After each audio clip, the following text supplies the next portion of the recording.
Hello riders. So आपल्या इथे आलेली आज जिक्सर सर्व्हिसिंगसाठी. तर याच्यामध्ये खूप सारं काम होतं. कोन सेट वगैरे चेंज झालं आहे, कॅलिपर सर्व्हिस झाले, डिस्प्लेट वगैरे पण चेंज झालं आहे, इथं टँक क्लीन वगैरे केलं आहे, चेसी पेंट वगैरे ऑलमोस्ट सगळं इथं काम कंप्लीट झालं आहे. तर आपल्यासोबत आहे जिक्सरचे ओनर उल्हास सर. त्यांना विचारूया की त्यांना सर्व्हिस कशी वाटली. सर्व्हिस म्हणजे एकदम जबरदस्त आहे इकडची, कारण मी 2 वर्ष आधी इकडनं फोर्कचं सर्व्हिस आणि आपलं केबलचं सर्व्हिस वगैरे आणि पूर्ण बाईकचं सर्व्हिस मी केलेलं. मीरा रोडमध्ये जेव्हा होतो हे लोकांची ब्रांच.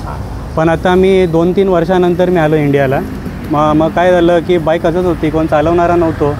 मग असंच पडलेलं होतं. मी एकदा आलो, मग आता 1 आठवडा झालं मला येऊन इकडे. मग मी यांना कॉल केला परत की बाबा माझा बाईक घ्या आणि पूर्ण एकदम हे करा, सर्व्हिस करून द्या मला. आणि खरंच सांगतो मी लोकांना की या इकडे गॅरेज अंकलला आणि सर्व्हिस करा तुमची बाईकला. Thank you sir. तुम्हाला जे टाईमलाईन दिलं होतं त्याच्यामध्ये तुम्हाला सर्व्हिस करून भेटली आहे गाडी. येस. आणि तुम्ही आमच्या सर्व्हिसला किती रेटिंग देणार out of 5 star? Out of 5 I will give 9.5. Thank you so much. या वेलकम.